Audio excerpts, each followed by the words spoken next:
Welcome to current affairs light YouTube channel. ఇవాళ మన క్లాస్లో రీసెంట్గా జరిగినటువంటి కరెంట్ అఫైర్స్లో ఇంపార్టెంట్ కాన్సెప్ట్ నేర్చుకుందామండి. మీకు కనుక మా ఛానల్లో ఉన్నటువంటి వీడియోస్ అండ్ ఎక్స్ప్లెనేషన్ నచ్చినట్లయితే మా ఛానల్ లైక్ చేయండి, షేర్ చేయండి అండ్ సబ్స్క్రైబ్ చేయండి. Welcome to current affairs light YouTube channel.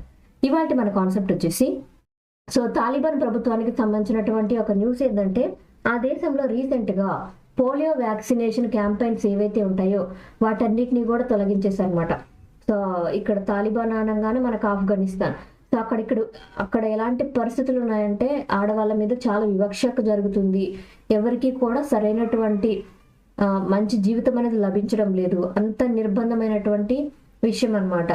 అటువంటి సిచ్యువేషన్లో వాళ్ళు ఇంకొకటి తీసుకున్నటువంటి దారుణమైన నిర్ణయం ఏంటంటే ఆ దేశంలో ఉన్నటువంటి పోలియో వ్యాక్సినేషన్ క్యాంపెయిన్స్ ఏవైతే ఉన్నాయో దాన్ని తీసేస్తున్నారు.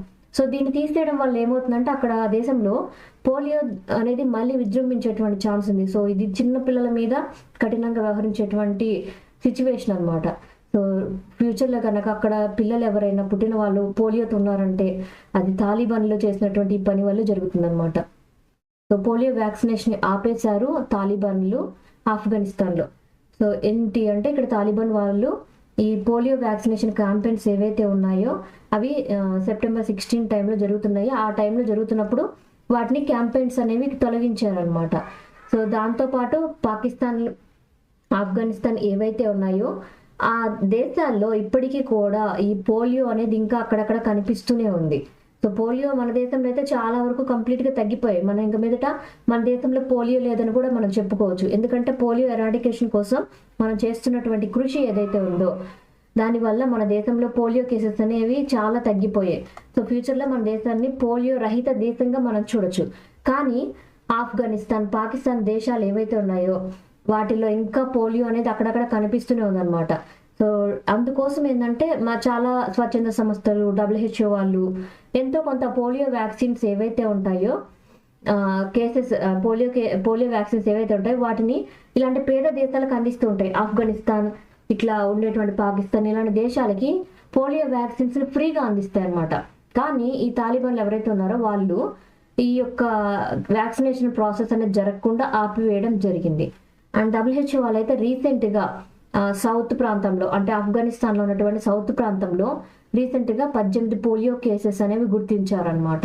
సో పోలియో ఒకసారి వచ్చిందంటే ఆ జీవితాంతం ఆ వ్యక్తి పోలియోతోటి కాళ్ళు చేతులు పనిచేయకుండా అలా జీవోత్సవంలో బతకాలన్నమాట. సో తాలిబాన్లు ఇటువంటిది ఎందుకు చేస్తున్నారో వాళ్ళకే తెలియాలి.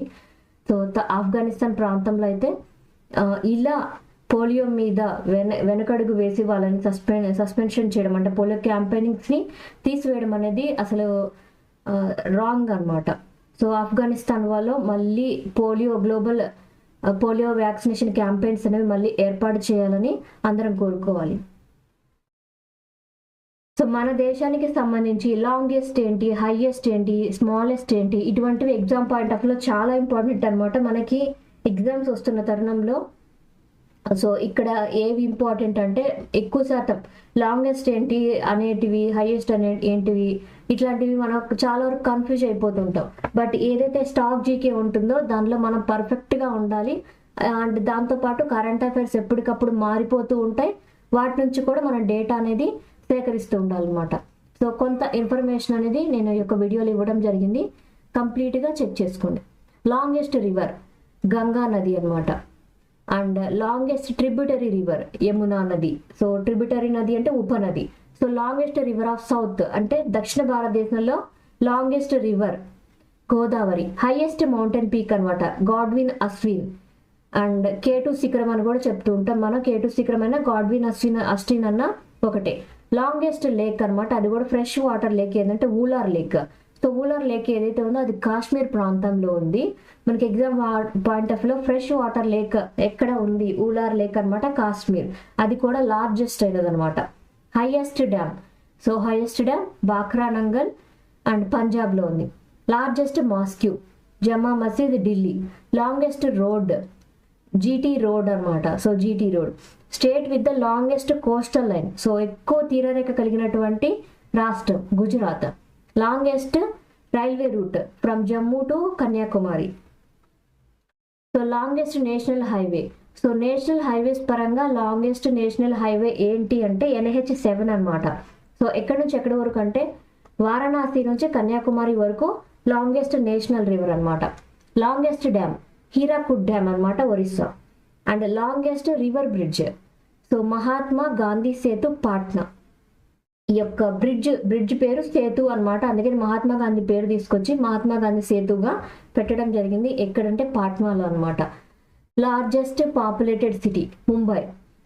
And largest museum national museum Kolkata. Largest delta Sundarban delta West Bengal. Largest dome Gol Gumbaz అన్నమాట, బీజాపూర్లో ఉంది, కర్ణాటక రాష్ట్రానికి సంబంధించింది. Largest dome Gol Gumbaz, Bijapur, Karnataka.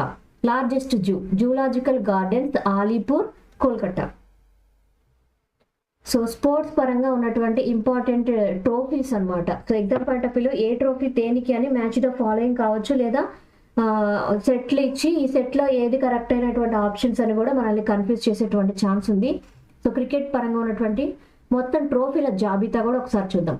Ashes cup, Asia cup, C K Naidu trophy, Deodhar trophy, Duleep trophy, Gavaskar Border trophy, G D Birla trophy, ICC world cup, Irani trophy, and Jawaharlal Nehru cup, Rani Jhansi trophy, Jawaharlal Nehru trophy, Irani trophy, ICC cup, G D Birla trophy, Gavaskar Border trophy, Duleep trophy, Deodhar trophy, C K Naidu trophy, Ashes cup, Asia cup. So దాంతోపాటు ఇంకొన్ని అనమాట, Ranji cup, ఇది Ranji trophy, ఇది చాలా important, చాలా highest, ఎక్కువ సార్లు మనకి ఎగ్జామ్లో కూడా అడిగినటువంటిది. Sahara cup, Sharjah cup, Singer, Titan cup, Vijay Hazare trophy, Vijay Merchant trophy, విడ్సన్ ట్రోఫీ, విల్స్ ట్రోఫీ అనమాట. ఇవన్నీ కూడా క్రికెట్కి సంబంధించినటువంటి ట్రోఫీస్. సో స్పోర్ట్స్ ట్రోఫీస్ పరంగా ఫుట్బాల్ టోర్నీస్ కానీ ఏవైతే ఫుట్బాల్ కప్ టోర్నమెంట్ జరుగుతుంటే అవి కూడా ఇంపార్టెంట్ అనమాట. Confederation cup, DCM trophy, Durand cup. So Durand cup కూడా చాలా సార్లు ఎగ్జామ్లో అడిగారు. Durand cup, Rovers cup, B C Roy trophy. So FIFA world cup, ఇది ఫేమస్, ఇది ఖచ్చితంగా అడగరు, ఎందుకంటే మెయిన్గా ఎక్కువ వినిపించే పేరు గట్ట అలాంటివి అడగరు. ఏవైతే మన లీస్ట్ దేనికి అని కన్ఫ్యూజ్ అవుతాం అలాంటివి ఎక్కువ అడుగుతారు. Jules Rimet trophy, Kalinga cup, Santosh trophy. So Santosh trophy కూడా చాలా ఫేమస్, ఫుట్బాల్కి సంబంధించినటువంటి game. IFA shield, Scissors cup. So Scissors cup కూడా ఫుట్బాల్కి సంబంధించింది. Subroto cup, sir Ashutosh Mukherjee trophy అనమాట, Todd memorial trophy, Vithal trophy, UEFA champions league, Rovers cup, Bandodkar trophy, Merdeka cup. ఇవన్నీ కూడా ఫుట్బాల్కి సంబంధించినటువంటి game trophies, important one. Scissors cup, Subroto cup, Ashutosh Mukherjee trophy, Todd memorial trophy, Vithal trophy, UEFA championship league, Rovers cup, Bandodkar trophy, Merdeka cup. So table టెన్నిస్కి సంబంధించినటువంటి కొన్ని trophies అనమాట. So Pithapuram cup అనమాట, ఇది మెన్స్కి సంబంధించింది. స్వేతిలింగ్ కప్ అనమాట, ఇది కూడా మెన్స్కి సంబంధించింది. ట్రావెన్కోర్ కప్, ఇది ఉమెన్స్కి కూడా ఉంటుంది. U Thant cup, Berna Bellak cup, Corbillon cup, ఇది స్పెషల్లీ ఉమెన్స్ కోసం. కోర్బిలియన్ కప్ అనేది ఉమెన్స్ కోసం. Electra gold cup, Gaspar Geist prize and grand prix కూడా టెన్నిస్లో కప్పే. జయలక్ష్మి కప్ ఉమెన్స్ కోసం, ఉమెన్స్కి ఉన్నటువంటి టేబుల్ టెన్నిస్కి ఈ యొక్క ఉమెన్స్ కప్లో జయలక్ష్మి కప్ అనమాట. Kamala Ramanujan cup, world cup ఒకటి, Asian cup and Marcel Corbillon cup. And ఇవన్నీ కూడా table tennis. Next lawn tennis అనమాట, అంటే ఓపెన్ ఏరియాలో పెద్దగా జరిగేటువంటి లాన్ టెన్నిస్కి సంబంధించింది. French open, Wimbledon, US open, Davis cup, హెన్కెన్ కప్, ఆస్ట్రేలియన్ ఓపెన్. ఇందులో మెయిన్గా French open, Wimbledon open, US cup, Australian, ఇవి 4 ఎక్కువ మంది ఎక్కువ సార్లు పార్టిసిపేట్ చేస్తుంటారు. ఎక్కువ మనకి న్యూస్ పేపర్లో కూడా ఎక్కువగా కనిపించేది French open, Wimbledon open, US open and Australian open. So lawn tennis పరంగా ఇవి మెయిన్ అనమాట. Thank you for watching my video. మీకు కనుక నా వీడియో ఎక్స్ప్లెనేషన్ నచ్చినట్లయితే నా వీడియోస్ లైక్ చేయండి, షేర్ చేయండి అండ్ సబ్స్క్రైబ్ చేయండి. మీకు నా వీడియోస్ ఏ విధంగా అనిపిస్తుందో నాకు కామెంట్ సెక్షన్లో తెలియజేయండి. Thank you for watching my video. Thank you.